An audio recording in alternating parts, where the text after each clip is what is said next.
자, 그 다음은 이제 일반 전표 문제입니다. 일반 전표. 그래서 8월 16일이고요. 8월 16일 날 영업부 사무실에 파손된 유리창을 교체하고 280만원은 당좌 수표를 발행하여 지급하였다. 당좌 수표를 발행했으니까 당좌 예금인가요? 그리고 수익적 지출로 처리하시오 그랬으니까 수익적 지출은 우리가 뭐로 처리하면 돼요? 수선비. 그래서 일반 전표에 들어가셔서 날짜는 08월 16일 날. 일단 수표를 발행했으니까 대변에 당좌 예금 먼저 나가면 될까요? 네, 당좌 예금 280만원. 그리고 차변에 수선비라고 치시는데 영업부 건가요? 그쵸? 영업부니까 820번 수선비로 선택해 주시면 되겠죠. 이해가 되셨나요? 네. 자, 그 다음 두 번째 문제는 9월 30일 거래고요. 창창기계산업에 9월 20일 제품 판매하고 발생한 외상 매출금 1000만원을 약정기일보다 10일 빠르게 회수했다 그랬어요. 빠르게 회수해서 3%를 할인해 줬죠. 그쵸? 이건 매출 할인이라고 처리해 주셔야지 되고 나머지는 보통 예금 계좌로 입금이 되었습니다. 그랬어요. 자, 그러면 우리는 날짜가 몇 월 며칠이요?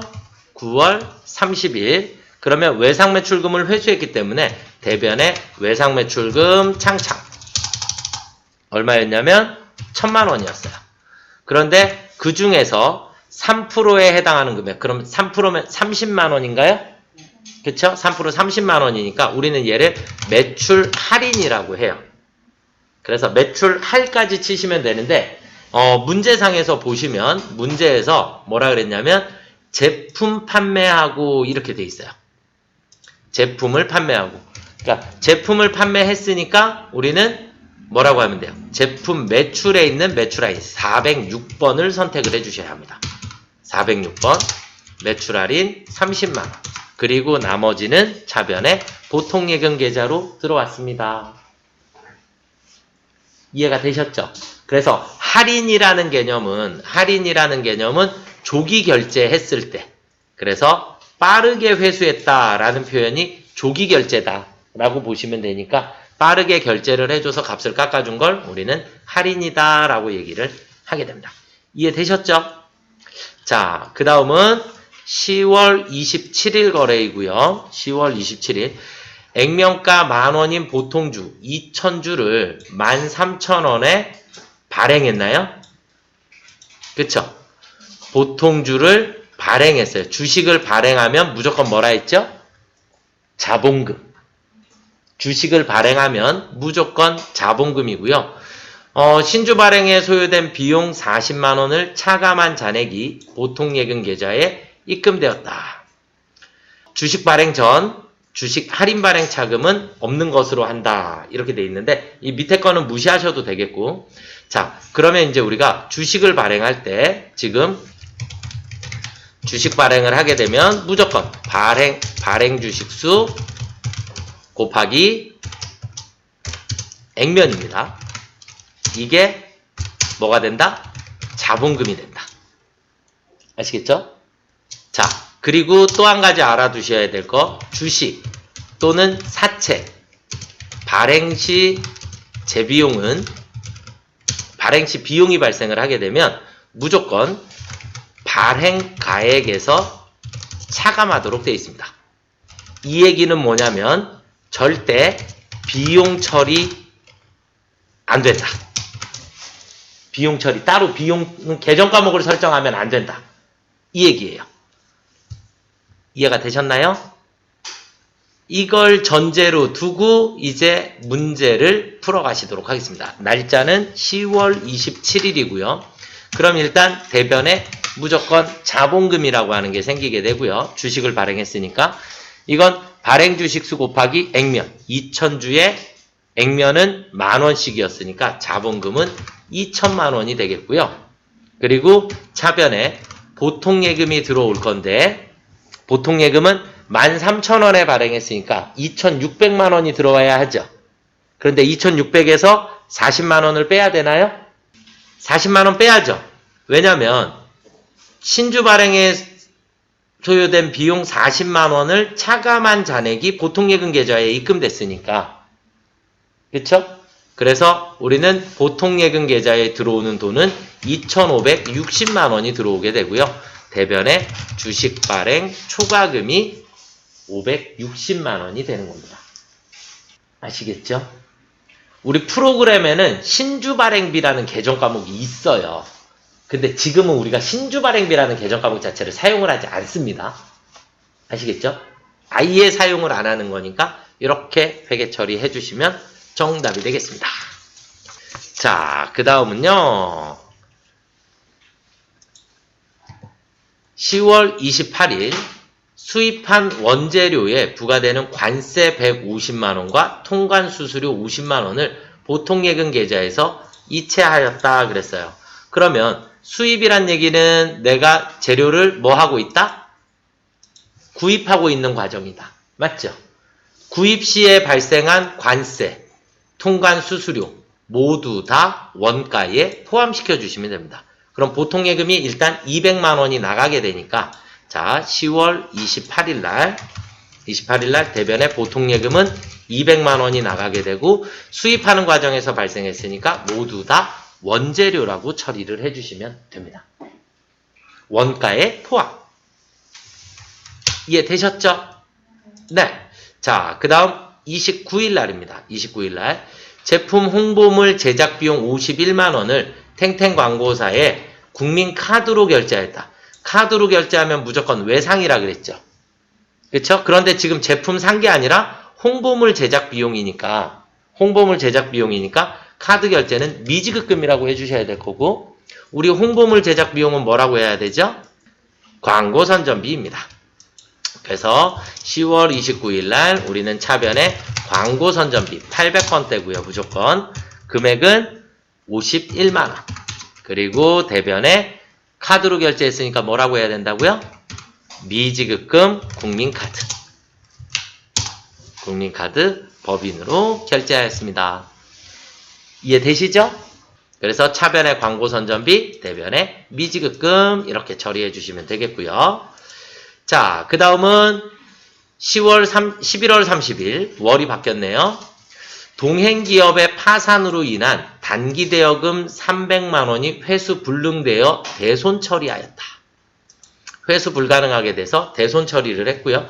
대손 충당금이 현재 66만 원의 잔액이 있습니다.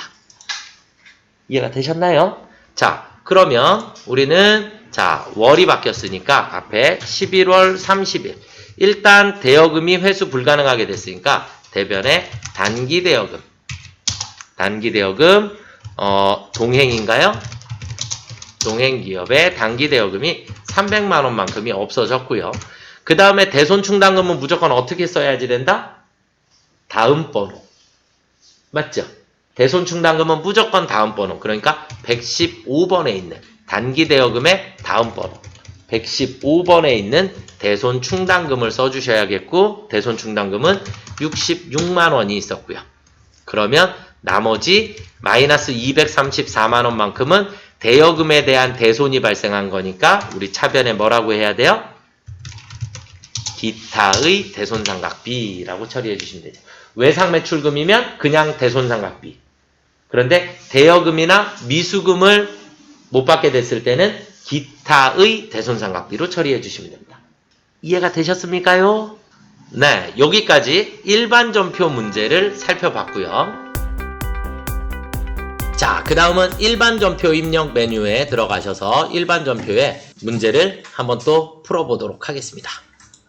자, 그러면 일반전표에 자, 괴한공구에 지급할 외상매입금 3,300만원 중 일부는 아래에 전자어음을 발행하고 나머지는 보통예금 계좌에서 지급하였다. 그럼 전자어음 발행한 금액은 2,300만원이다. 이해되시죠? 자, 여기서 일단 먼저 알아두셔야 될 건 여기 있는 이 외상매입금은 외상매입금 자산이에요, 부채예요?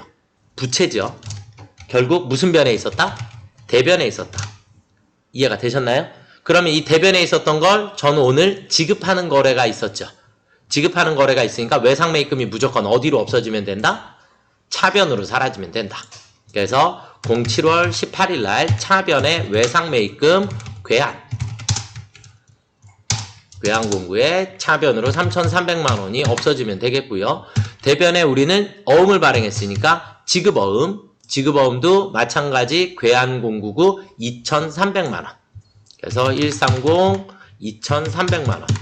그리고 나머지는 보통예금에서 지급했으니까 대변에 보통예금 빠져나가면 끝나겠죠. 이해가 되시나요? 그래서 외상매입금 지급어음에 반드시 거래처 걸어주셔야 합니다. 자, 그 다음 문제로 넘어가 보도록 하겠습니다. 7월 30일이고요. 매출처인 지수포장의 파산으로 인하여 외상매출금 180만 원이 회수 불가능할 것으로 판단되어 대손 처리하였다. 그럼 외상매출금은 차변에 있었던 거죠. 그럼 대변으로 사라져야지 되고 대손 충당금 잔액이 32만 원이 있으니까 자 7월 30일 날 우리는 대변으로 외상매출금 지수포장 180만 원이 회수 불가능하게 되었고요. 그러면 차변에 일단 109 대손 충당금이죠. 그쵸? 외상매출금이 108번이니까 대손 충당금은 무조건 109번. 109 대손 충당금 32만 원 메꿔 주시고 차변에 나머지는 대손 상각비로 처리해 주시면 되겠죠. 그렇죠? 1순위 대손 충당금, 2순위 대손 상각비. 이해가 되시나요? 네.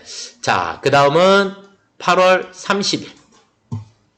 8월 30일 사무실 이전을 위하여 형제상사와 체결한 건물 임대차 계약의 잔금 지급일이 도래하여 임차보증금 500만 원 중 계약금 150만 원을 제외한 금액을 보통예금 계좌에서 지급하였다 그랬어요. 그러면 우리는 임차보증금 자 08월 30일 날 임차보증금은 자산이에요. 기타 비유동 자산에 해당합니다. 그러면 차변에 임차보증금이다 라고 하는 게 새롭게 생겨요. 형제상사 얼마가요? 500만 원이. 그리고 대변에 계약금은 미리 지급한 돈이었으니까 뭐라고 해놨을까요? 선급금이라고 해놨겠죠. 그쵸? 선급금, 형제상사의 선급금이 150이 없어져야겠죠. 그리고 대변의 나머지는 보통예금 계좌에서 지급이 되게 된다. 이해가 되시나요? 네. 자, 그 다음 문제로 넘어가 보겠습니다. 문제 4번. 자, 이제 10월 18일 날이 되겠고요. 대표이사로부터 차입한 잔액 1,950만 원에 대하여 채무를 면제받았다. 그러니까 채무, 부채니까 대변에 단기 차입금으로 계산되어 있으니까 차변의 단기 차입금 거래처는 대표이사라고 되어 있을까요? 네, 대표이사라고 되어 있네요. 그래서 1,950만 원 차입금이 없어지고 빚을 면제받았죠. 그렇죠? 우리 계정 과목 뭐라고 하죠? 채무 면제 이익이라고 합니다. 빚을 면제받았으니까 채무 면제 이익이라고 해주시면 되겠고요. 자, 다음 문제로 넘어가 보겠습니다.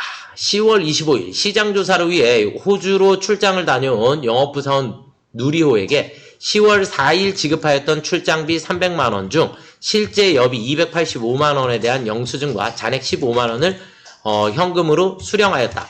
그러면 가지급금도 자산이니까 차변에 있었던 거거든요. 우리가 구분이 잘 안 되시면 합계잔액 시산표에 들어가 보세요.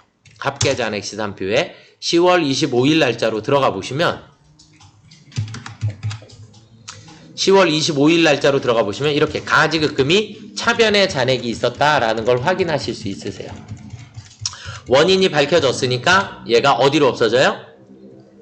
10월 25일 날 대변에 가지급금 누리호 거래처 써주셔야겠고요. 300만 원이 없어지고 차변에 가서 812번 여비교통비로 285만 원을 썼고 차변에 나머지는 현금으로 회수했습니다. 이해가 되시나요? 네, 자, 그 다음은 11월 4일이고요. 11월 04일 날 확정 기여형 퇴직연금을 보통예금 계좌에서 이체했대요. 그러면 차변에 확정 기여형은 무조건 퇴직급여입니다. 그러니까 차변에 퇴직급여라고 치면 되는데 영업부는 800번대 확인. 그리고 200만원. 그 다음에 퇴직급여 500번대. 508번 퇴직급여 300만원. 이해가 되셨죠? 저 어쩔 때는 두 글자 치고 어쩔 때는 세 글자 치죠. 아, 눈치 못 채셨나? 네. 계정 과목이 비슷한 계정 과목이 많은 건 세 글자를 쳐서 검색을 하고요. 그 다음에 자주 사용되지 않는 것들은 두 글자만 쳐서 검색을 해요. 그러면 조금 더 빠르게 보실 수 있게 돼요. 대변에 보통 예금이 빠져나가면 됩니다. 이해가 되셨죠? 네. 자, 이제 일반 전표 입력을 시작해 보겠습니다. 7월 3일날 7월 3일이고요. 사무실 사용하기 위하여 임대차 계약을 체결하고 보증금 600만원 중 계약금 60만원을 보통예금 계좌에서 이체 지급하였다. 잔금은 다음 달에 지급하기로 하였다. 그러면 지금은 보증금을 지급한 게 아니라 뭐만? 계약금만 보통예금 계좌에서 이체 지급한 거죠. 맞나요? 네. 자, 그러면 일반 전표에 가셔서 자, 일반 전표에 07월 03일날 일단 대변에 보통예금이 60만원만큼 빠져나갔나요? 그쵸? 네. 차변에 우리는 계약금 지급했으니까 뭐라고 해놔야 돼요? 선급금이라고 해주시면 될까요? 중요한 거 세무빌딩. 세무빌딩. 여기에 거래처 나와 있기 때문에 반드시 거래처 입력해 주셔야 합니다. 이해되셨나요? 자, 그 다음은 8월 1일 날로 넘어가 보도록 하겠습니다. 8월 1일 하나카드 7월분 매출대금 350만원, 매출대금 350만원 내서 가맹점 수수료 2%를 차감한 금액이 보통예금 계좌로 입금되었다 그랬거든요. 매출대금은 전액 외상매출금으로 처리하고 있다 이렇게 돼 있으니까 외상매출금을 회수를 했는데 2%의 수수료를 뺀 거죠. 그쵸? 2%의 수수료를 뺀 거니까 자, 우리 일반 전표에 자, 날짜는 8월 1일 날 8월 1일 날 대변에 외상매출금 하나카드의 외상매출금은 350만원이었고 그리고 차변에 가서 수수료 비용 800번대 2%니까 7만원 그리고 차변에 나머지는 보통예금이 들어오면 되겠죠. 구분되셨죠? 네. 자, 그 다음은 8월 16일 날 영업부 직원의 퇴직으로 인해 발생한 퇴직금은 880만원이다. 모든 직원에 대하여 확정급여형 퇴직연금에 가입하고 있어요. 확정급여형은 우리가 뭘로 처리하죠? 퇴직연금 운용자산으로 처리를 하게 되죠. 그쵸? 그래서 퇴직연금 운용자산에서 잔액이 5,200만원이 있으니까 운용자산에서 지급하면 되죠. 맞나요? 그런데 회사는 퇴직급여 충당부채나 퇴직연금 충당부채를 설정하지 않았다라 그랬으니까 우리는 퇴직금을 오늘 그냥 880만원을 퇴직연금 운용자산에서 지급하게 되었습니다. 자, 그러면 우리는 8월 16일 날 우리는 대변에 퇴직연금 운용자산 880만원이 빠져나갈 거고요. 차변에 가서 우리는 이제 퇴직금을 지급했나요? 그쵸? 지급했으니까 차변에 그냥 퇴직급여라고 처리해 주시면 됩니다. 800번대가 되겠죠. 대신에 800번대 퇴직급여를 연금통장에서 지급했습니다. 만약에 충당부채가 설정되어 있으면 충당부채를 1순위로 처리하면 되죠. 그쵸? 네. 자, 그 다음 문제로 넘어가 보도록 하겠습니다. 자, 8월 23일 날이고요. 8월 23일 날 나라은행으로부터 차입한 대출금을 조기에 상환했으니까 돈을 갚았다란 얘기죠. 이자 20만원과 함께 보통예금에서 이체 지급하였습니다. 그러면 우리는 대변에 자, 8월 23일 날 대변에 보통 예금이 얼마가 나가요? 2,020만 원이 나가야겠죠. 그쵸? 그리고 차변에 21년도에 차입했으니까 얘 뭐였을까요? 장기 차입금이었을까요? 혹은 유동성 장기 부채인지 이거 원래 확인하셔야 합니다. 원래는. 자, 우리 합계잔액 시산표 가볼게요. 합계잔액 시산표에 08월 23일날 제가 전표를 풀다가 들어와서 얘 대차 차익이 나온 거예요. 신경 쓰지 마시고 우리 부채로 가볼게요. 부채. 그러면 유동 부채에는 단기 차입금 하나가 있고 비유동 부채에는 장기 차입금이 있네요. 그쵸? 맞죠? 그럼 유동성 장기 부채라는 계정 과목은 없네요. 맞나요? 그럼 유동성 대체를 하지 않았다라는 얘기예요. 왜냐면 자, 우리가 21년에 대출을 받았을 때는 3년 만기니까 그쵸? 4년 만기인가? 21년 1월이니까 거의 4년인가 보네요. 그쵸? 4년짜리인데 그러면 장기 차입금이라고 해놨을 거예요. 그런데 작년 기말에 우리는 내년에 갚아야 되니까 유동성 대체를 원래는 했어야 되는 거죠. 그쵸? 유동성 대체를 안 해놓은 상태예요. 그래서 지금은 그냥 장기 차입금이다 라고 처리를 하셔야 될 것 같습니다. 그래서 차변에 장기 차입금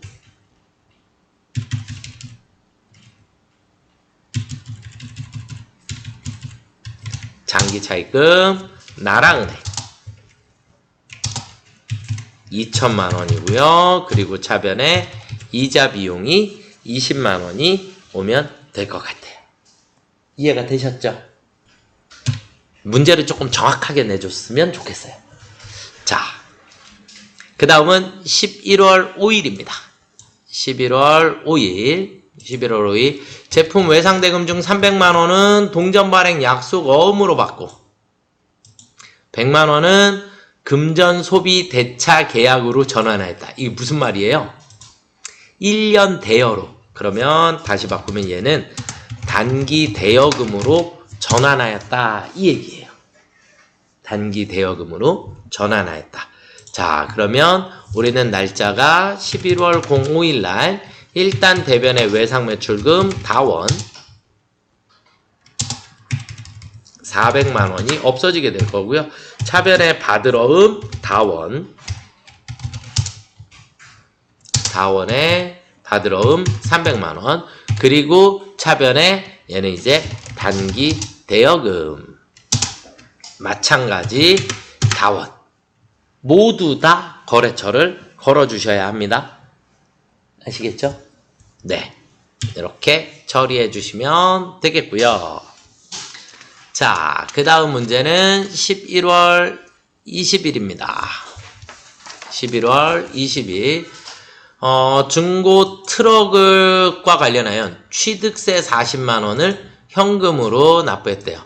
중고 트럭의 취득과 관련하여 현금으로 납부했대요. 자, 그러면 11월 20일 날 일단 우리는 대변에 현금이 40만 원이 나가면 되나요? 그쵸? 40만 원 나가면 되고 차변에 우리 뭐라고 해야 돼요? 차량 운반구라고 해주셔야겠죠. 그쵸? 취득세는 원가에 포함해야 하니까. 그쵸? 취득 과정에서 발생한 거니까 차량 운반구라고 처리해 주시면 되겠습니다. 그 다음은 이제 일반 전표 입력 메뉴로 넘어가 보도록 하겠습니다. 일반 전표. 그래서 자, 일반 전표 들어가셔서 자, 전표는 여기다 놓고 바로 풀을게요. 8월 1일 날 08월 01일 날 미국은행으로부터 10월 31일 차입한 외화장기 차입금 중 그랬어요. 그리고 3만 달러를 상환하기 위하여 보통예금 계좌에서 3,900만 원을 지급하였다. 그럼 일단 우리 대변에 보통예금이 3,900만 원이 나가야 되겠죠. 그쵸? 나가게 되고 차변에 외화장기 차입금 미국은행. 그런데 미국은행은 우리가 전년도에 차입을 했고 전년도 말에 평가를 했기 때문에 1250원으로 계산을 해주셔야 합니다. 그러면 우리가 3만 달러에 곱하기 1250원. 그러면 3750만 원만큼이 나오게 되고요. 그러면 3750만 원이고, 그럼 우리 대차 차익이 마이너스가 생겼으니까 차변에 외환차손이라고 처리해 주시면 되겠죠. 그쵸? 그래서 항상 돈은 현재 환율, 그 다음에 차입금은 결산을 지나갔으면 결산일 환율이고, 결산이 안 지나갔으면 거래일 환율로 처리를 해주시면 됩니다. 마이너스가 생기면 무조건 차손, 플러스가 생기면 무조건 차익이 되겠습니다. 자, 8월 12일 날로 넘어가 보겠습니다. 8월 12일 날 금융기관으로부터 매출 거래처인 모모가방이 발행한 어음 5천만 원이 부도되었다는 통보를 받았다. 그러면 우리는 대변에 받을 어음 모모가방 얼마요? 5천만 원이 없어졌죠. 차변에 우리 뭐라고 해요? 부도 처리됐으니까 부도어음과 수표. 중요한 건 얘도 모모가방 거래처를 반드시 걸어주셔야 합니다. 이해되셨죠? 네. 자, 그 다음은 주주총회에서 8월 23일 날 거래이고요. 8월 23일 날 6월 29일 결의하고 미지급한 중간배당금 1,000만 원에 대하여 원천징수 세액을 제외한 금액을 보통예금 계좌에서 지급하였다 그랬어요. 그럼 일단 6월 29일 날로 가보세요. 그럼 여기에 미지급 배당금이라고 나와 있으니까 대변에. 그러면 얘가 어디로 없어져요? 차변은 08월 23일 날 차변에 미지급 배당금 1,000만 원. 그 중에서 우리 대변에 원천징수하면 무조건 뭐라 해요? 예수금 154만 원. 그리고 대변의 나머지는 보통예금 계좌에서 이체 지급하였습니다. 이해되셨죠? 네, 이렇게 처리해 주시면 될 것 같고요. 8월 31일 날로 가보도록 하겠습니다. 31일 날 제조공장에서 사용할 기계장치 550만 원 대주주로부터 무상으로 받았대요. 일단 받았으니까 차변에 기계장치가 들어오겠죠. 550만 원. 그쵸? 550만 원 들어오게 되고, 대변에는 무상으로 받았으니까 우리 뭐라고 해야 돼요? 자산 수증 이익이다 라고 처리합니다. 무조건 공정가치고요. 무조건 공정가치고 암기를 해주시면 좋으실 것 같습니다. 자, 그 다음은 9월 11일 날 거래로 넘어가 보겠습니다. 09월 11일 날 단기 매매 차익 목적으로 주권 상장 법인인 대우전자의 주식 2,000주를 주당 2,000원에 취득하고 수수료 만원 포함한 대금은 모두 보통예금. 그러면 단기 매매 차익 목적이니까 차변에 단기 매매 증권이 얼마가 들어와요? 400만 원이 들어오나요? 그쵸? 400만 원. 그리고 증권거래 수수료는 우리가 뭘로 처리해야 돼요? 수수료는 수수료 비용 몇 번대? 900번대.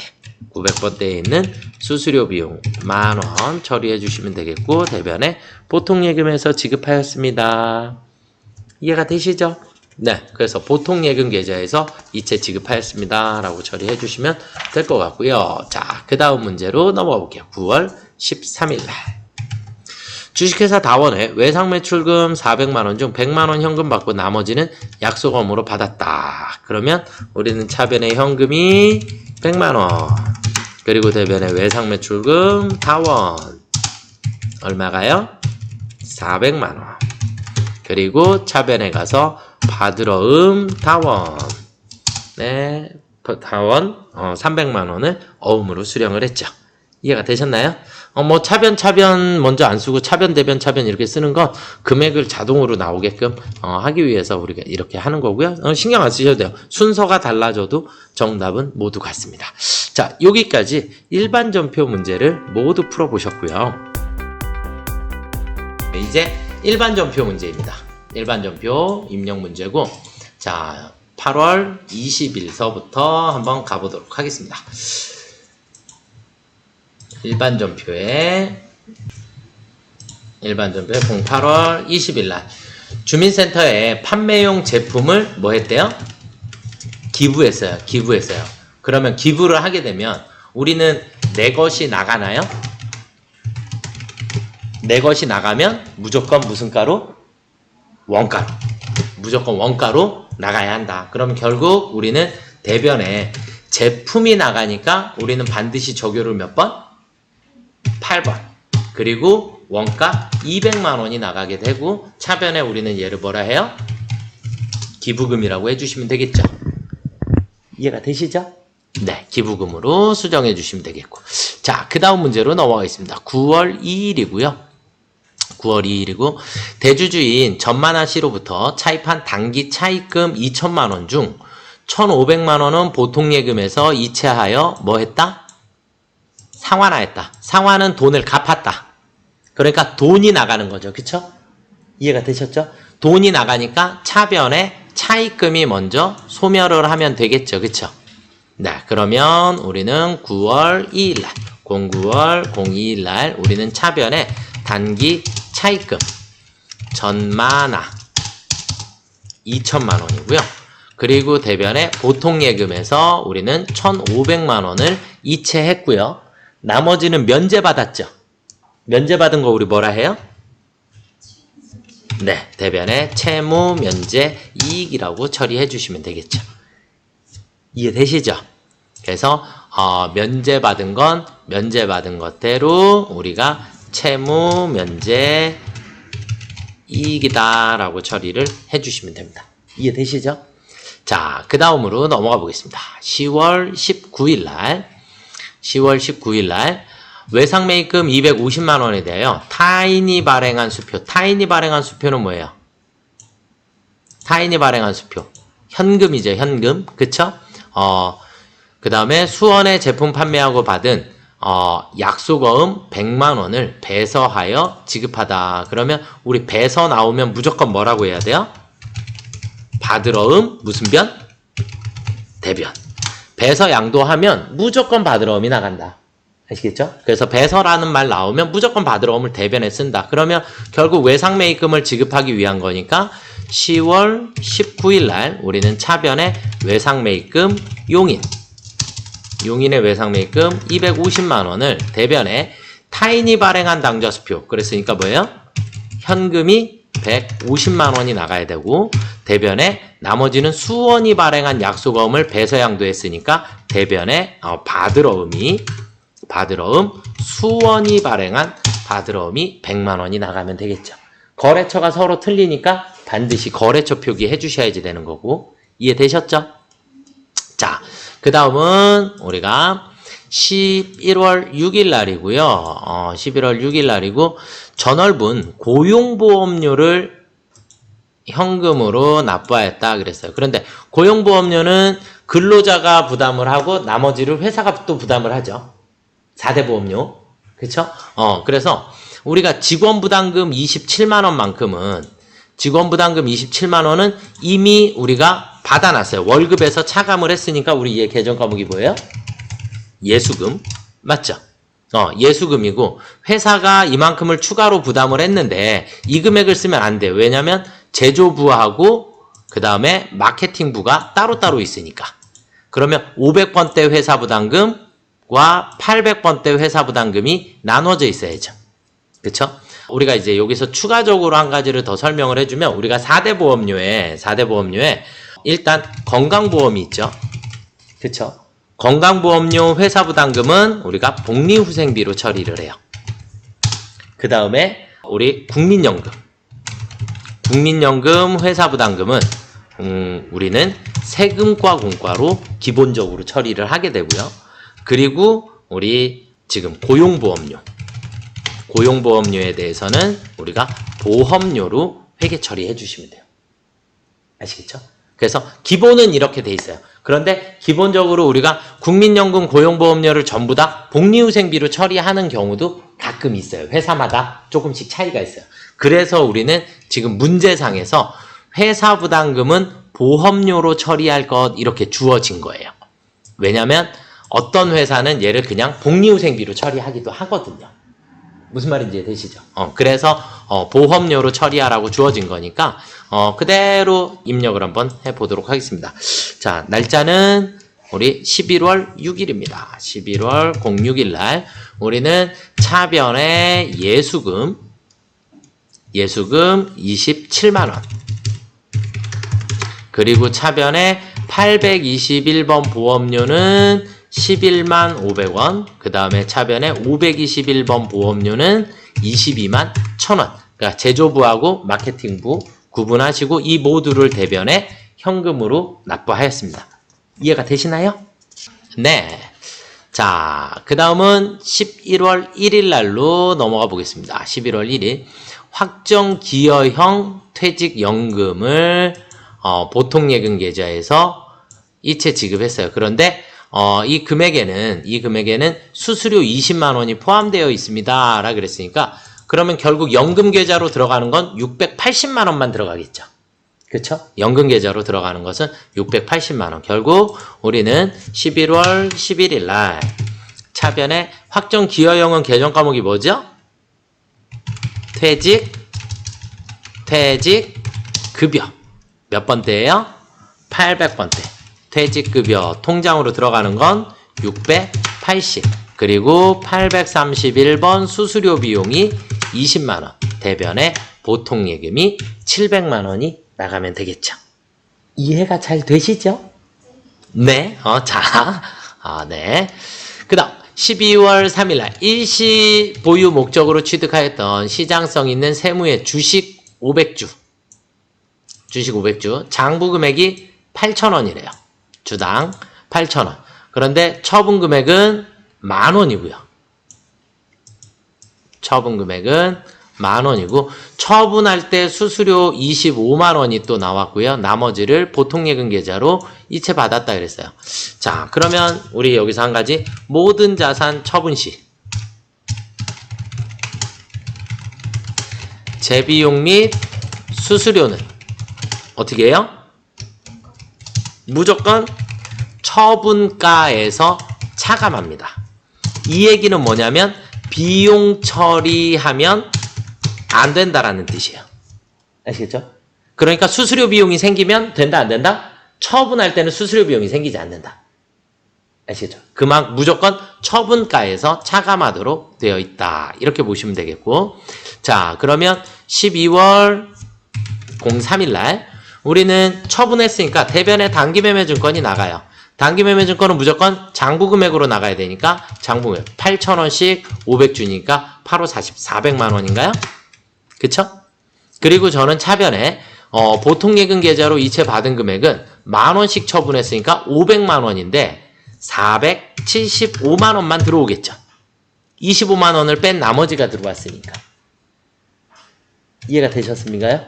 그러면 우리는 양수로 75만 원이 나왔으니까 대변에 우리는 단기매매증권 처분 이익이 75만 원이 생기면 되겠죠. 이해가 되셨나요? 그러니까 지금 문제는 500만 원에 처분을 한 게 아니라 처분가에서 차감하니까 475만 원에 처분한 것과 같다. 아시겠죠? 그래서 475만 원에 처분을 했기 때문에 우리는 75만 원만큼의 처분 이익이 발생을 하게 되더라. 이렇게 보시면 되겠습니다. 이제 일반 전표 입력 메뉴예요. 일반 전표 입력 메뉴에 자, 7월 4일 날 나노 컴퓨터에 지급해야 할 외상 매입금 500만 원과 나노 컴퓨터로부터 수취할 외상 매출금 300만 원을 상계 처리한다 그랬어요. 회계는 원래 상계가 불가능해요. 회계는 상계가 된다 안 된다? 안 된다. 그럼 상계 처리하란 얘기는 뭐를 해라? 분계를 해라. 이 얘기예요. 분계를 해야지만. 그러니까 장부상에서 그냥 지울 수는 없다. 지우는 게 안 된다가 상계 처리가 불가능하다라는 얘기고 우리는 분계를 하면 지울 수 있게 되겠죠. 아시겠나요? 네. 그리고 나머지는 당좌수표를 발행하여 지급하였다. 이렇게 나왔으니까 자, 우리는 일반 전표 입력 메뉴에 가셔서 날짜는 07월 4일인가요? 네. 7월 4일. 날짜 틀리면 무조건 다 틀리신 거라 그랬어요. 7월 4일이고 외상 매입금을 오늘 지급하는 거래죠. 그럼 외상 매입금 원래 무슨 변에 있어요? 대변. 그러니까 어디로 가요? 차변에 외상 매입금 나노 500만 원. 그리고 대변에 외상 매출금 나노 얼마를? 300만 원을. 나머지 200만 원은 수표를 발행했으니까 대변에 당좌예금 200만 원이 나가면 되겠죠. 이해가 되십니까요? 네. 자, 그 다음은 9월 15일 날 거래로 가보도록 하겠습니다. 9월 15일 날. 투자 목적으로 보유 중인 단기 매매 증권이라 그랬어요. 무슨 증권이요? 단기 매매 증권. 단기 매매 증권의 장부가액은 주당 9,000원이래요. 우리는 몇 주를 가지고 있어요? 1000주를 가지고 있어요. 그런데 1주당 1,000원씩의 현금 배당이 보통 예금 계좌로 입금되었습니다. 맞나요? 네. 우리는 얘가 중요한 거. 그러면 100만 원이 입금이 됐을까요? 네. 자, 그러면 현금 배당이 얼마가요? 100만 원이 발생을 했고요. 그 다음에 주식 배당을 받았는데 주식 배당 그냥 주식을 몇 주를? 20주를 받았어요. 그런데 우리 회계는 현금 배당을 받으면 회사 입장에서 돈이 들어왔죠. 그래서 얘를 우리는 뭐라 해요? 배당금 수익이라고 해주시면 됩니다. 배당금 수익. 그럼 주식 배당 20주 받았나요? 맞죠? 얘는 어떻게 할까요? 얘는 회계 처리하지 않는다. 주식 배당을 받으면 회계 처리한다 안 한다? 회계 처리하지 않습니다. 주식 숫자만 그냥 늘려줄 뿐이다. 아시겠죠? 그래서 배당금 수익에 대한 그러면 일반 전표에 9월 15일이 되겠고요. 09월 15일 날 우리는 차변에 보통 예금이 100만 원이 들어왔나요? 네. 그리고 대변에 배당금 수익이다 라고 처리를 해주시면 되겠어요. 이해가 되셨습니까요? 아시겠나요? 주식 배당을 받으면 회계 처리한다 안 한다? 회계 처리하지 않는다. 별표 치고 암기를 하셔야겠죠. 네. 자, 그 다음 문제로 넘어가 보도록 하겠습니다. 10월 5일 날 거래이고요. 제품 판매하고 영춘으로부터 받은 받으러움 500만 원을 만기 이전에 주거래 은행에서 뭐 했대요? 할인했대요. 그러면 할인하면 우리는 이 할인료 55,000원 뭘로 처리해야 해요? 할인료 뭐로 처리한다? 매출 채권, 처분, 손실이다. 그쵸? 요것만 이해하시면 되겠고 나머지는 보통 예금 계좌로 입금 받았죠? 네. 자, 그러면 10월 5일날 일단 대변에 받으러움 누구께 나가요? 영춘에 받으러움 500만 원이 없어질 거고 차변에 가서 우리는 매출 채권, 처분, 손실이 얼마가 생겨요? 55,000원. 그리고 차변의 나머지를 보통 예금으로 입금 받으면 되겠죠. 이해가 되셨나요? 네, 어음 할인은 큰 틀에서 벗어나는 게 없어요. 그냥 이게 똑같아요. 단지 머릿속에 매출, 채권, 처분, 손실이 기억이 나셔야겠죠? 아시겠죠? 네. 자, 다음으로 넘어가 보도록 하겠습니다. 10월 30일 거래고요. 상공회의소 회비 50만 원을 보통 예금 계좌에서 지급했어요. 그랬나요? 자, 그러면 이제 우리가 제가 세금과 공과도 정리를 해드렸는데 세금과 공과에 해당하는 게 재산세, 자동차세, 그리고 무슨 회비. 이해가 되셨습니까요? 네, 그러면 어쨌든 보통 예금 계좌에서 이체 지급했으니까 우리는 10월 30일 대변에 보통 예금이 50만 원이 나가면 되나요? 차변에 817번 세금과 공과로 처리해 주시면 됩니다. 이해되셨죠? 네. 자, 그 다음은요. 회계에서 사채 상환이 나왔어요. 거의 처음인 것 같아요. 12월 12일 날 자금 조달을 위하여 발행하였던 사채. 그러니까 우리 회사의 사채는 무조건 무슨 금액으로 기록해요? 액면 금액으로 기록하는 거예요. 그래서 장부가랑 액면가가 같은 거예요, 지금. 이해가 되셨죠? 그래서 사채 액면 금액을 980만 원에 조기 상환했대요. 상환이 뭐라고요? 돈을 갚았다, 상환. 그러면 보통 예금 계좌에서 지급했으니까 보통 예금이 980이 나가겠죠? 네, 빙고. 자, 그러면 우리는 12월 12일 날 대변에 일단 보통 예금은 980만 원이 나가요. 그런데 사채 갚았으니까 차변에 사채 없어져야죠. 얼마가? 아, 1,000만 원. 1,000만 원. 그럼 20만 원의 돈이 남았나요? 지금 사채를 갚으면서 남았죠? 아, 네, 얘를 뭐라 해요? 사채 상환 이익이다라고 얘기하는 거예요. 제가 그래서 자, 여기 얘 지워볼게요. 다시. 얘를 지우고 항상 대차 차익을 먼저 보세요. 대차 차익이 양수로 나오면 무조건 이익이 생긴 거고 대차 차익이 음수로 나오면 무조건 손실이 생긴 거다. 그래서 여기 있는 대차 차익을 일단 먼저 확인을 하시는 거예요. 그러니까 만기까지 가지고 가면 1,000만 원 갚아야 될 것을 980만 원에 갚아버린 거예요, 오늘. 그러니까 200만 원만큼의 득이 생겼죠. 20만 원만큼의. 그쵸? 아, 네. 20만 원만큼의 득이 생겼으니까 우리는 대변에 사채 상환 이익이다라고 처리를 해주시는 거예요. 이해가 되셨죠? 네. 자, 그 다음 6번으로 넘어가 보겠습니다. 12월 21일 보통예금 계좌를 확인한 결과 결산이자 50만 원에서 원천징수세액 77,000원을 차감한 잔액이 뭐 됐다고요? 입금됐어요. 입금됐다는 얘기는 돈이 들어왔다는 얘기죠. 맞나요? 근데 원래 이자는 얼마래요? 50만 원이라고 해놓고 77,000원을 빼고 나머지만 들어왔죠. 이해가 되셨죠? 자, 그러면 우리는 12월 21일 날 대변에 차변에 보통예금 들어올 거니까. 그쵸? 대변에 이자 수익이 얼마가 생겼더라? 50만 원이 생겼더라. 그쵸? 그럼 차변에 원천징수를 당했나요? 원천징수 당하면 우리 뭐라 했어요? 선납세금이라고 합니다. 선납세금 77,000원. 그리고 차변에 보통예금이 42만 3천원이 들어오면 되겠죠. 이해가 되셨나요? 자, 이 문제 풀을 때 우리 여러분들 머릿속에 이자 수익은 항상 선납세금이 따라다니고요. 그 다음에 이자 비용은 우리 뒤에 이자 비용 문제도 있죠. 예수금이 항상 따라다녀요.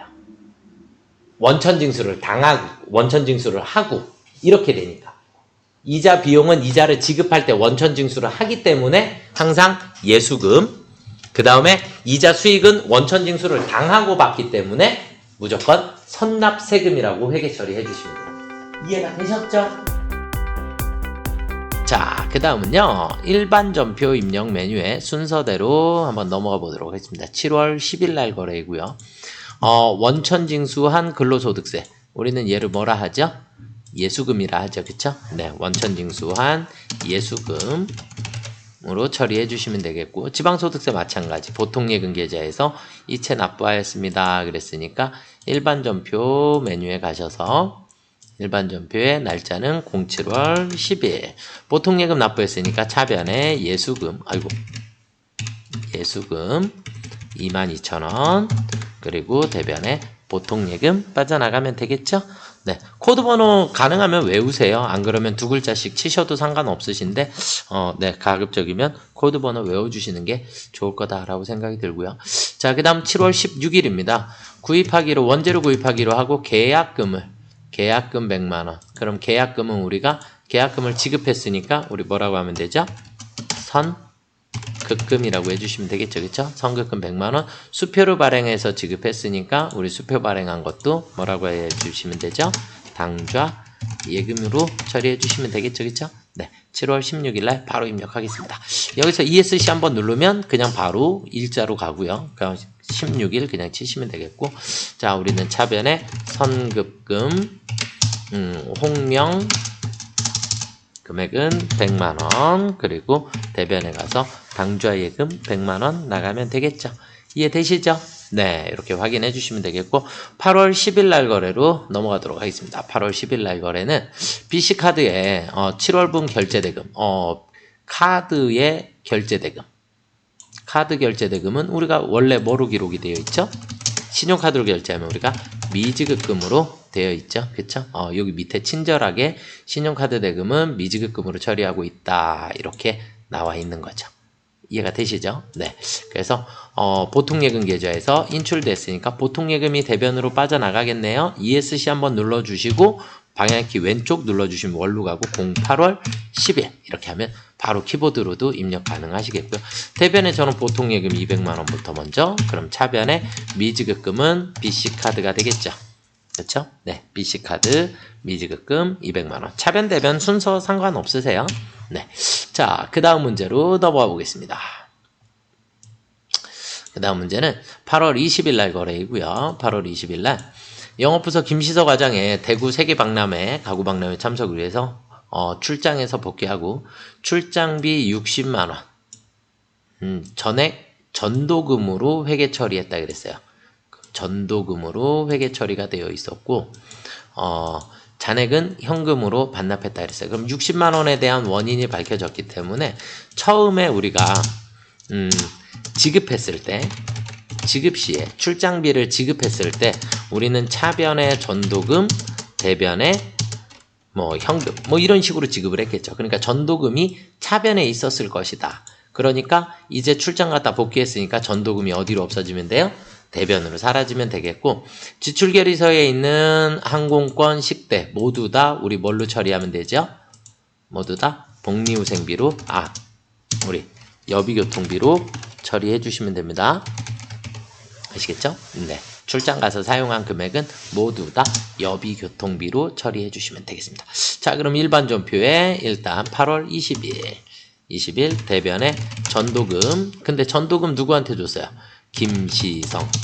네, 이렇게 거래처, 전도금 거래처 원칙 무조건 써주셔야 합니다. 그래서 금액은 60만 원이고요. 세무사의 답안에는 전도금에 대한 거래처가 안 나와 있을 수도 있는데 일단 회사는 누구한테 돈을 지급했으면 당연히 거래처를 써놔야지 되는 게 맞다, 이렇게 보시면 되겠고요. 차변에 여비교통비로 쓴 금액은 전체 35만원하고 3만원이니까 38만원을 사용을 하고 왔고요. 차변에 나머지는 현금으로 반납받았습니다. 지금 전도금에 거래처 안 쓰셔도 정답으로 인정은 된 것 같아요. 네, 일단 이렇게 처리해 주시면 되겠고요. 자, 그 다음 9월 12일 날로 가보겠습니다. 9월 12일 날 기계장치를 처분하고 받은 약소거음 만기가 도래하여 당좌수표로 우리 기계가 발행한 당좌수표로 회수하였다, 이렇게 돼 있어요. 근데 일단 우리 기계가 발행한 당좌수표, 얘는 뭘로 처리해야 되죠? 현금이 되겠죠. 그쵸? 현금. 당연히 타임 발행 수표니까 이 부분은 현금이 맞겠고, 문제는 얘예요. 우리 기계장치를 매각하고 받은 약소거음이라 그랬어요. 기계장치를 매각하고 받은 약소거음은 우리가 뭐로 처리해요?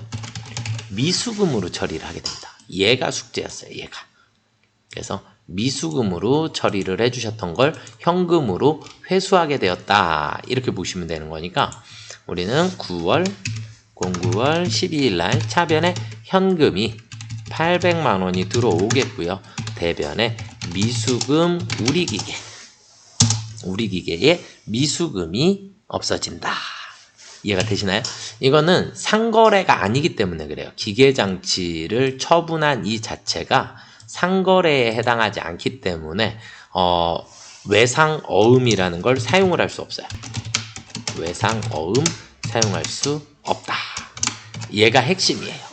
그래서 외상과 어음을 절대 쓸 수가 없더라, 이렇게 보시면 되니까, 그래서 약소거음을 우리는 미수금으로 처리를 해주시면 되겠습니다.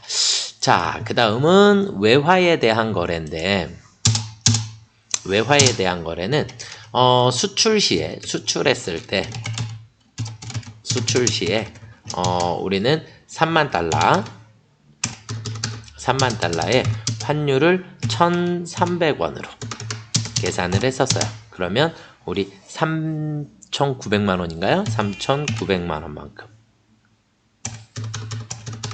3,900만 원이었는데, 이제 오늘 입금 시에 환율을 한번 볼게요. 똑같이 3만 달러인데 우리는 여기에 환율이 1,380원이 됐어요. 1,380원. 그러면 금액은 4,140만 원이 나오겠네요.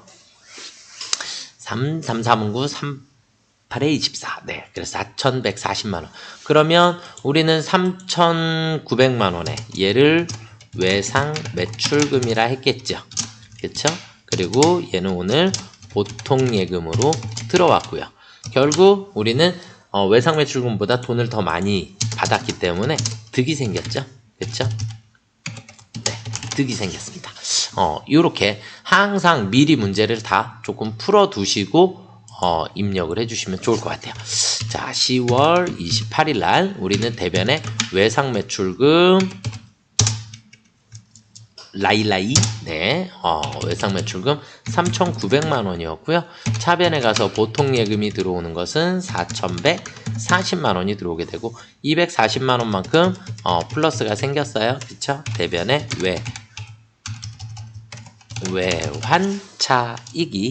외환차익이 240만 원만큼이 생기면 되겠죠.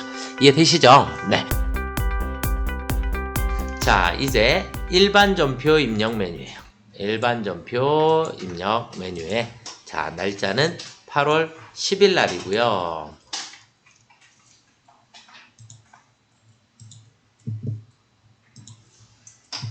자, 일반 전표에 08월 10일입니다. 8월 10일. 제주부서의 7월분 건강보험료 68만원을 보통예금으로 납부하였다. 납부한 건강보험료의 50%는 회사부담금이며 맞나요? 회사부담금 건강보험료는 복리후생비로 처리한다. 그랬나요? 자, 일단 중요한 거 제조부 거예요. 누구 거요? 제조부 거. 그러니까 우리는 복리후생비를 몇 번대로 쓸 거다? 500번대로 쓸 거다. 이해되셨죠? 자, 그러면 68만 원인데 우리는 급여 지급 시 원천징수 하죠? 원천징수 할 거예요. 50%를. 그쵸? 그러니까 50%는 우리가 뭐라고 해놨어요? 예수금이라고 처리해놨어요. 그럼 요 50%의 금액은 34만 원인가요? 이해가 되셨죠?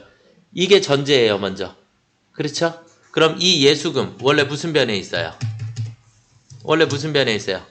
대변. 그쵸? 그러니까 이 예수금 오늘 납부하는 거죠. 납부해야 하니까 어디로 없어져요? 차변으로. 이해가 되셨나요? 그래서 예수금 34만 원이 어디로? 차변으로 사라지면 됩니다. 자, 그러면 8월 10일 날 우리는 차변으로 예수금 얼마가 없어져요? 34만 원. 대변으로 보통예금이 68만 원이 나가면 되죠. 그럼 나머지 34만 원이 우리 회사가 직원들을 위해서 쓰는 돈이죠. 그러니까 511, 차변에 511번 복리후생비가 생기면 되겠죠. 이해가 되셨나요? 이건 4대 보험 납부 항상 이런 식이에요. 그쵸? 네, 이렇게 이해하시면 될 것 같습니다. 넘어가도 될까요? 네, 자, 8월 23일 날 거래입니다. 8월 20, 날짜 틀리면 일단 무조건 다 틀리는 거라 그랬어요. 자, 보관하던 바드러움 350만 원이 만기가 되어 제시하였으나 잔고 부족으로 지급이 거절됐다 그랬어요. 맞나요? 친절하게 계정 과목 이름이 나와 있네요. 맞죠? 안 나와 있어도 부도어음과 수표라고 해주시면 돼요. 그런데 이 부도어음과 수표 특징이 있어요. 뭐예요? 반드시 거래처를 쓰셔야 해요. 거래처를 안 쓰시면 틀리는 겁니다. 지금 거래처 누구예요? 애플전자. 자, 그러면 8월 23일 날 08월 23일 날 우리는 대변에 바드러움 애플전자의 바드러움이 350만 원이 없어질 거고요. 차변에 부도어음과 수표 애플전자 이렇게 양쪽 모두 다 거래처가 있으셔야 정답입니다. 이해가 되셨나요? 네, 자, 다음 날짜는 9월 14일입니다. 9월 14일. 영업부에서 고용한 일용직 직원들의 일당 42만 원을 현금으로 지급하였다. 고용보험료 등 원천징수액은 발생하지 않은 것으로 가정한다. 그랬나요? 자, 그러면 일용직 직원의 급여를 뭐라고 해요? 네, 그것만 알아두시면 되죠. 잡급이라고 합니다. 이해가 되셨죠? 네, 무슨 부서? 영업부서. 영업부서니까 몇 번대? 800번대. 이해가 되셨죠? 자, 그러면 날짜 09월 14일 날 우리는 대변의 현금이 42만원이 나갔어요. 맞죠? 차변에 가서 잡급이라고 쓸 건데 몇 번대? 800번대에 있는 잡급이라고 써주시면 되겠고요. 이해되시죠? 네, 자 9월 26일 날로 넘어가도록 하겠습니다. 9월 26일 퇴직 사원이 퇴직하였대요. 퇴직연금 확정급여형이다 라고 했고요. 확정급여형은 우리가 뭘로 처리해요? 퇴직연금 운용자산 맞나요? 네, 퇴직연금 운용자산에서 지급이 되었다 이 얘기죠? 이해되셨나요? 퇴직급여 충당부채의 감소로 회계 처리하기로 한다. 그럼 퇴직급여 충당부채는 원래 무슨 변에 있어요? 대변에 있겠죠. 부채니까. 그렇죠? 그러니까 얘가 어디로? 차변으로.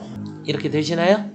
네. 자, 그러면 우리는 퇴직연금 운용자산이 빠져나갈 거고 퇴직급여 충당부채. 원래는 이 날짜에서 충당부채가 여유있게 있는지 확인을 먼저 해주셔야 돼요. 합계잔액시산표에 가셔서 09월 26일 날 원래는 화면 아래쪽으로 쭉 내리시다 보면 퇴직급여 충당부채가 여유있게 있는지 확인을 원래 먼저 하셔야지 돼요.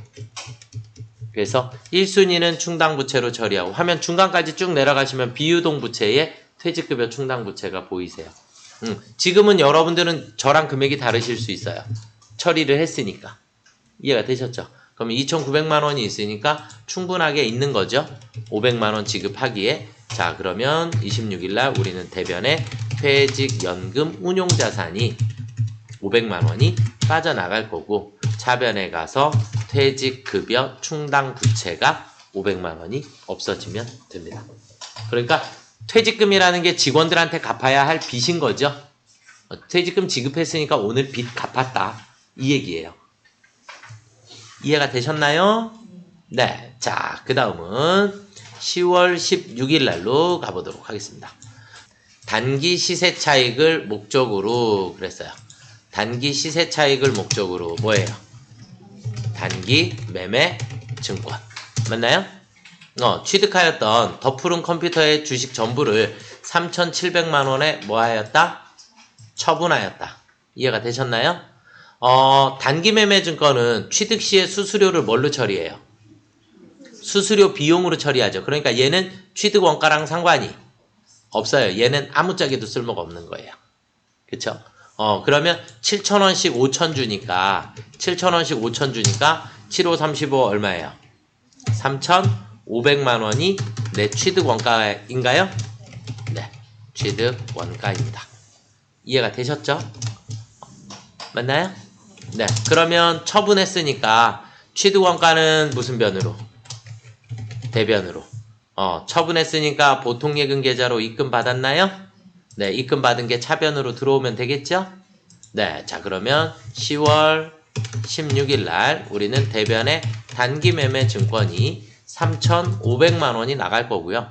차변에 가서 보통예금은 3,700만원이 들어와요. 맞죠? 그러고 나면 우리 양수로 200이 생겼나요? 양수로 200이 생겼으니까 양수 생기면 무조건 무슨 변이요? 대변에 단기 매매 증권 처분 이익이 생긴 겁니다. 양수로 나오면 무조건 이익. 자, 단기 매매 증권이 나갔으니까 여기다가 그냥 편의상 적어드릴게요. 항상 내 것이 나갈 때는 무슨 가?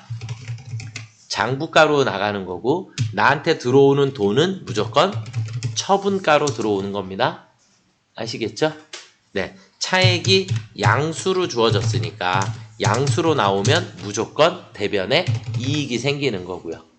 음수로, 대차 차익이 음수로 나오면 무조건 손실이 생기는 거고. 이해되셨죠? 넘어가도 될까요? 네. 자, 그 다음은 11월 29일 날입니다. 11월 29일 날 액면 5천만원의 사채를 4,900만원에 뭐 했대요?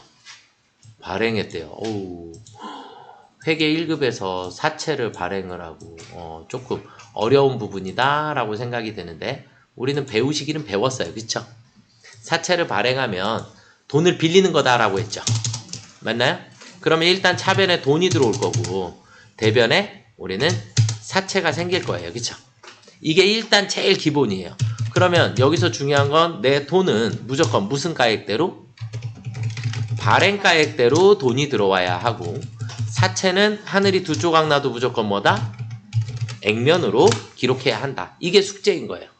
그러면 우리가 마이너스가 생기면 차변에다가 할인 발행 차금이라고 넣으실 거고, 맞죠? 대차 차익이 플러스로 나오게 되면 할증 발행 차금이 되는 거죠.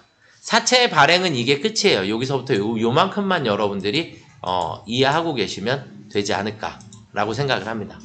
사채는 요만큼이 제일 큰 틀이에요. 자, 그럼 여기다 숫자 넣어보면 액면은 얼마라고요? 5천만 원. 그쵸? 액면은 5천만 원, 발행가액은 4,900만 원. 그러면 여기에가 4,900만 원이 들어갈 거고, 액면은 5천만 원이 나오겠죠. 그러면 마이너스 100만 원 생기겠네요? 그러면 할인 발행 차금이 얼마가 생겨요? 네, 100만 원만큼의 할인 발행 차금이 생기면 되겠죠. 이해가 되셨나요? 이게 분계 끝. 자, 그러면 11월 29일 날 11월 29일 날 우리는 차변에 보통 예금 계좌로 4,900만 원이 들어왔고요. 대변에 사채는 액면 5천만 원이 되겠고, 금액이 마이너스로 생겼으니까 차변에 사채 할까지 치셔야 되죠. 사채 두 글자만 치면 안 나와요. 사채가 나와버려요. 그래서 사채 할까지 치셔야 할인 발행 차금 100만 원입니다. 여기까지. 이해가 되셨습니까요? 안녕하세요. 네. 셀프컴퓨터 회계학원 원장 김혜성입니다. 지난 우리 113회 전산회계 1급 실무 문제를 풀이를 한번 시작해 보도록 하겠습니다. 회사는 해송상사이고요. 해송상사 회계기간은 2024년으로 되어 있습니다. 자, 우리 실무 문제 1번서부터 우리 프로그램 설치 다 하셨죠? 113회 백데이터 설치해 주시고 해송상사의 첫 번째 문제서부터 한번 실행을 해 보도록 하겠습니다. 자, 그러면 우리 처음에 신규 거래처를 추가로 등록하라 그랬으니까 거래처 원장으로 거래처 등록으로 한번 들어가 보시도록 하겠습니다. 거래처 등록에 들어가셔서 자, 우리 거래처 등록에 첫 번째 거래처 코드는 00777 00777 해주시면 되겠고, 슬기로운 주식회사 해주시면 되겠고, 자, 동시로 처리하라 그랬고요. 사업자 등록번호는 253811358, 그 다음 대표자 이름은 김슬기 해주시면 되겠고, 자, 그 다음에 업태는 도매, 종목은 금속, 주소는 그냥 생략해도, 우편번호 생략해도 되니까 뒤에다가 부산광역시 부산 진구 중앙대로 663 그리고 부전동 이렇게 입력해 주세요. 한 줄에다가 다 입력해 주셔도 전혀 상관은 없으십니다. 아시겠죠? 네, 이렇게 해서 거래처 등록해 주시면 되겠고요. 항상 유의하셔야 될 거 한 가지는 유형이 동시인지 아닌지 이거 체크를 잘 해주시면 좋을 것 같아요. 네, 자, 그 다음은 두 번째 문제로 넘어가 보겠습니다. 계정 과목 및 적요 등록이라 그랬고요. 코드 번호가 134번 나와 있으니까 우리 계정 과목 및 적요 등록 들어가셔서 그냥 코드 번호 134 여기다 그냥 그대로 치시면 됩니다. 그러면 이렇게 가지급금으로 바로 넘어가게 되겠고요. 이 가지급금에 대한 뭐를 하라 그랬죠? 대체적요 8번 출장비 가지급금 정산을 넣어주시면 됩니다. 자, 그러면 계정과목 및 적요 등록에 우리 대체적요의 8번 대체적요의 8번 해서 출장비 가지급금 정산 넣어주시면 되겠고요. 항상 입력하시고 난 다음에 다른 데 가셨다가 다시 오셔서 있는지 꼭 확인해 주시면 좋을 것 같아요. 아시겠죠? 네. 자, 그 다음은 이제 전기분 손익계산서를 검토한 결과 다음과 같은 오류가 발견되었다. 해당 오류와 관련된 전기분 원가명세서 및 손익계산서. 지금은 전기분 원가명세서 및 손익계산서를 수정하시오. 이렇게 돼 있으니까 두 개만 수정해 주시면 돼요. 자, 그러면 공장 일부 직원의 임금이 판매비와 관리비 항목에 급여로 반영되어 있다. 그러면 임금에다가는 플러스 해주셔야 되겠고, 급여에서는 마이너스로 처리를 해주시면 되겠죠. 그래서 임금에 220만 원을 더 추가로 넣어주시면 되겠고, 급여에서는 220만 원을 빼주시면 됩니다. 그런데 이제 우리가 여기에서 순서가 원가명세서, 그 다음에 원가명세서에서 끝나면 단기 제품 제조 원가가 나오는데, 이 단기 제품 제조 원가를 손익계산서에 가셔서 제품 매출 원가에 제품 매출 원가에 단기 제품 제조 원가를 수정해 주셔야 돼요. 반드시 수정하시고 난 다음에, 그러니까 원가 명세서에서는 일단 임금에 220만 원을 플러스 해주셔야죠. 임금을 플러스 해주시고, 그 다음에 손익계산서까지 넘어오신 다음에 다시 급여에서 금액을 마이너스 처리를 해주시면 됩니다. 요게 일단 요 문제 푸시는데 중요한 순서가 되겠어요. 아시겠죠? 그래서 이 원손이제 순서대로 넘어가는 거는 여러분들이 조금 체크를 잘 하셔서 우리가 문제를 실수를 안 하시도록. 자, 전기분이라고 검색하셔야 되고요. 전기분 원가명세서에 먼저 가셔서 원가명세서에 임금에 220만 원을 추가해 줄 거예요. 그러면 220을 추가해 주면 4,720만 원이 되겠죠. 그렇죠? 4,720만 원으로 수정을 해 주시고 나면 단기 제품 제조 원가가 이렇게 바뀌게 돼요. 단기 제품 제조 원가가 바뀌게 되니까 이 단기 제품 제조 원가를 어디에다가 전기분 손익계산서에 가셔서 제품 매출 원가를 클릭을 해보시면 여기에 단기 제품 제조 원가가 나오는데, 우리 아까 계산해놨던 이 금액이 그대로 가야 돼요. 4억 78만 원 이렇게 수정해 주시면 되겠고요. 확인. 그러면 바뀌게 되는데, 급여에서 어떻게 하라고요? 220만 원을 빼주셔야겠죠. 그쵸? 그래서 급여에서 220만 원을 빼주시게 되면 8,430만 원으로, 급여를 8,430만 원으로 수정해 주시면 단기순이익은 변화가 없게 돼요. 원래 있었던 것과 동일하게 나오게 됩니다. 그래서 여기까지 풀어주시면 되겠습니다. 여러 번 연습해 주시기를 부탁드리겠습니다.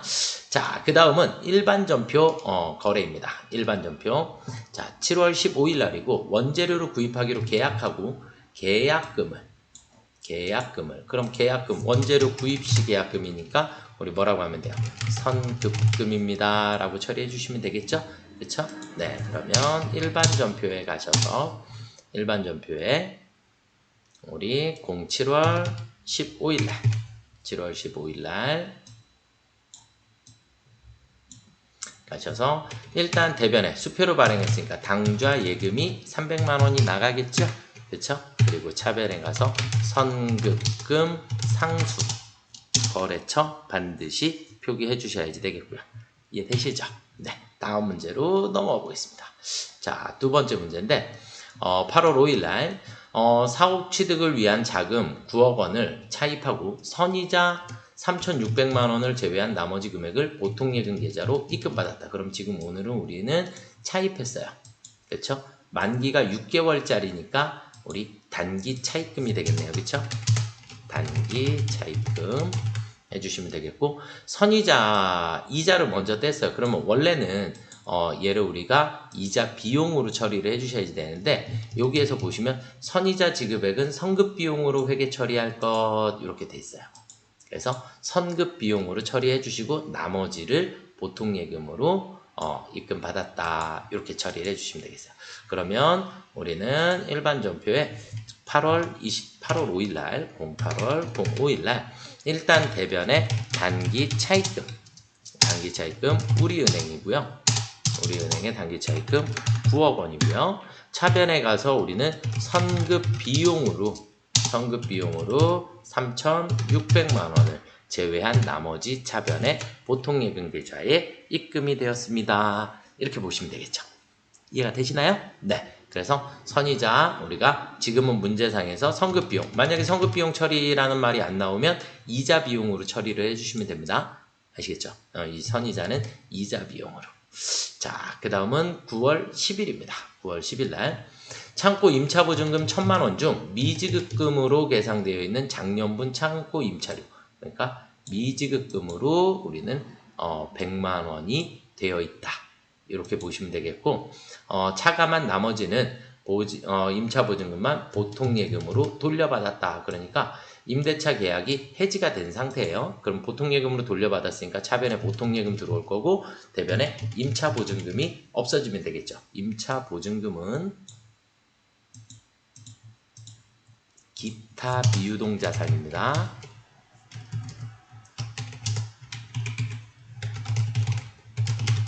기타 비유동자산, 그러니까 차변에 있었으니까 오늘 돌려받았으니까 대변으로 소멸해야 해요.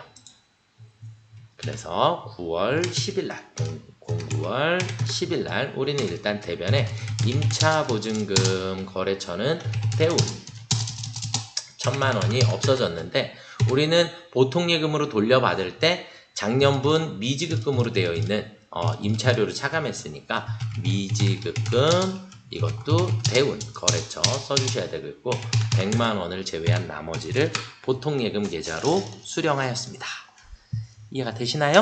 네, 이렇게 처리를 해주시면 될 것 같고요. 자, 그 다음 문제로 넘어가 보겠습니다. 10월 20일 외상매출금 중 130만 원이 보통예금 계좌로 입금되었다. 그러면 지금 외상매출금, 영광상사에 대한 외상매출금이 있었는데 130만 원만 보통예금 계좌로 입금됐대요. 결국 지금 이 문제의 전체 외상매출금은 아무런 의미가 없더라. 아무런 의미가 없더라. 외상매출금 중 130만 원만 보통예금으로 수령하였습니다. 자, 그러면 10월 20일 날 우리는 차변에 보통예금이 130만 원이 들어올 거고, 대변에 외상매출금 영광상사 외상매출금이 130만 원만. 그러니까 전체 금액 상관없이 오늘은 130만 원에 대한 금액만 회수를 했다. 이렇게 보셔야 문제가 오류가 안 생기겠죠.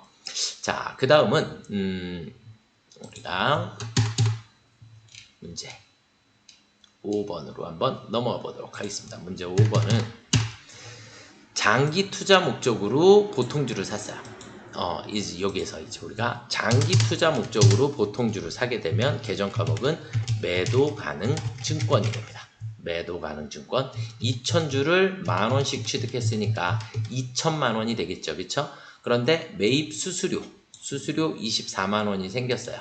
그럼 수수료 어떻게 해야 되죠? 원가에 포함. 수수료 비용 쓰시면 안 돼요. 이 수수료는 단기 매매 증권일 경우에만 900번대 수수료 비용을 쓰시는 거예요. 그리고 지금은 매도 가능 증권이기 때문에 수수료 비용 쓰시면 안 되고, 이 수수료는 원가에 포함시켜 주셔야 합니다. 무슨 말인지 이해가 되셨죠? 네. 그래서 대금은 보통예금 계좌에서 이체 지급하였기 때문에 우리는 11월 29일 날 차변에 가서 매도 가능 증권 이렇게 치면 두 개가 나와요. 두 개가 나오는데 123번은 당좌 자산이고 178번은 투자 자산이에요. 그러니까 장기 투자 목적이라고 했기 때문에 우리는 투자 자산, 그러니까 매도 가능 증권은 무조건 178번 쓰시면 된다. 이렇게 보시면 돼요. 그래서 178번 매도 가능 증권 2024만원, 그리고 대변에 보통예금이 2024만원이 나가면 되겠습니다.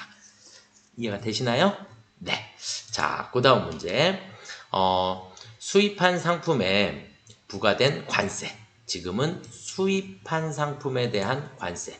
모든 자산 구입 시 재비용 및 수수료는 어떻게 한다? 원가에 포함한다. 결국 뭘로 처리해라? 상품으로 처리를 해주셔야지 된다. 지금은 상품을 매입하고 있는 과정이기 때문에 상품으로 처리해 주시면 되겠고, 보통예금이 나가면 됩니다. 그러니까 문제가 어려운 건 아니에요. 그러니까 관세를 어떻게 처리할 거냐.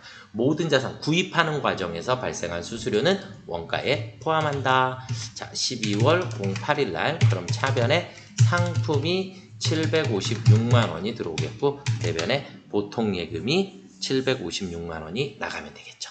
그래서 관세도 구입하는 과정에서 발생한 비용이기 때문에 원가에 포함시켜 주셔야 합니다. 자, 그 다음은 이제 넘어가 보겠습니다. 이제 일반 전표입니다. 확정 기여형. 확정 기여형은 우리가 무조건 뭘로 처리해요? 확정 기여형은 퇴직, 급여. 외우셔야 되겠죠? 그쵸? 자, 그러면 이제 우리는 일반 전표에 가서, 일반 전표 입력에 가셔서,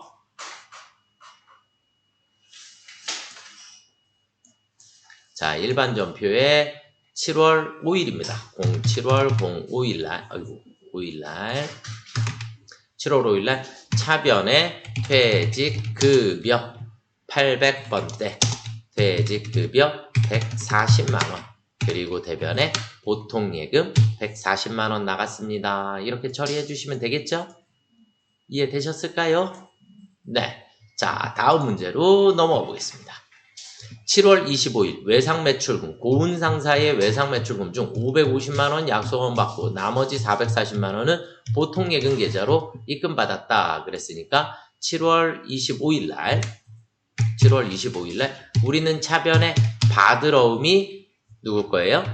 고운상사의 받으러움이 550만원이 들어왔고, 그리고 차변에 보통예금이 440만원이 들어왔고, 대변에 외상매출금, 고운상사의 외상매출금 990만원을 회수하였습니다. 아시겠죠? 네. 자, 이렇게 풀어주시면 될 거고, 자, 그 다음 3번으로 넘어가 보겠습니다. 자, 8월 30일 자금 부족으로 인하여 주식회사 재원에 대한 받으러움을 만기일 전에 은행에서 뭐 했다? 할인했다. 만기일 전에 할인받았대요. 그럼 어음을 할인했으니까 할인료 500만원을 차감했는데 우리 이 어음 할인하면 할인료를 뭐라 했죠? 매출, 채권, 처분, 손실. 이거 무조건 외우셔야지 돼요. 그쵸? 매출, 채권, 처분, 손실. 자, 그러면 우리 오늘 날짜는 8월 30일이고요. 8월 30일. 그리고 우리는 대변에 받으러움 재원 5천만원이 없어졌고, 차변에 매출, 채권, 처분, 손실이 500. 나머지 차변에 보통예금 들어오면 되겠죠? 네. 어음 할인하면 우리가 기본적으로 배우는 게 다 매각거래예요. 아시겠죠? 그래서 매각거래는 매출, 채권, 처분, 손실이라 한다. 이렇게 알아두시면 좋을 것 같아요. 자, 그 다음 문제로 넘어가 보겠습니다. 10월 3일 ESC 10월 03일 날 단기 투자 목적으로 보유하고 있는 미약건설의 주식으로부터 배당금 230만원이 확정되어 즉시 보통예금 계좌로 입금되었다 그랬으니까 우리는 차변에 그냥 보통예금 230 들어오면 되나요? 네, 대변에 뭐라고 해요? 배당금 수익입니다. 배당금을 받으면 배당금 수익. 이해가 되시나요? 네, 이자를 받으면 이자 수익이고 배당금 받았으니까 배당금 수익이고, 네, 이렇게 처리해 주시면 되겠고, 자, 그 다음은요 10월 31일 재무팀 강가연 팀장의 10월분 급여를 농협 보통예금 계좌에서 이체 지급하였다 그랬어요. 그러면 지금 이렇게 급여 명세가 나와 있는데 우리한테 필요한 건 급여계예요. 급여계가 필요하고, 그 다음에 공제합계. 공제합계. 우리는 이 공제합계를 뭐라고 불러요? 그렇죠. 공제합계를 우리는 예수금이라고 하는 거죠. 맞나요? 그 다음에 나머지 지급 총액은 뭘로 줬대요? 나머지 지급 총액은 보통예금에서 지급했다 그랬죠? 보통예금. 이렇게 그냥 급여 자료 자체를 아예 쪼개버리시면 돼요. 아시겠죠? 네. 자, 그럼 그렇게 보시면 되겠고, 자, 그럼 요것만 놓고, 우리는 오늘 날짜가 며칠이에요? 10월 31일이네요. 그쵸? 네. 그러면 10월 31일 날, 우리는 차변에 급여 800번대가 될 거고요. 801번 급여 490만원. 그리고 대변에 예수금 38만 1,080원. 그리고 대변의 나머지는 보통예금에서 지급이 되었습니다. 끝났죠? 그쵸? 네, 이렇게 해서 보통예금에서 지급하였습니다. 자, 그 다음은 12월 21일 날 자금 조달을 위하여 사채를 뭐 했대요? 발행했대요. 그쵸? 납입금은 당좌 예금 계좌로 입금되었다 그랬으니까 납입금은 크게 신경 안 쓰셔도 되는데 액면은 800이라 그랬고요. 그 다음 845만원에 발행하였다 그랬어요. 맞죠? 그래서 사채를 발행하면 우리는 사채가 나가고 돈이 들어오겠죠? 맞나요? 네, 그래서 12월 21일 우리는 차변에 당좌 예금 돈이 들어올 거예요. 발행한 금액대로 845만원이. 그리고 대변에 사채를 발행해 줬으니까 대변에 사채가 나가겠죠? 그쵸? 근데 이건 먼 훗날 언젠가 갚아줘야 하니까 사채는 무조건 액면입니다. 사채는 무조건 뭘로 기록한다? 액면. 왜냐하면 이 액면 금액이 내가 나중에 갚아야 할 금액이기 때문에. 그러면 돈이 남았나요? 그쵸? 그럼 플러스가 생겼으니까 대변에 사채 8 증발행 차금이 45만원이 생기는 거고요. 사채를 비싸게 발행했으니까. 사채를 싸게 발행하면 할인 발행 차금이 생기는 거고 비싸게 발행했으니까 할증 발행 차금이 생기는 겁니다. 이해가 되셨을까요?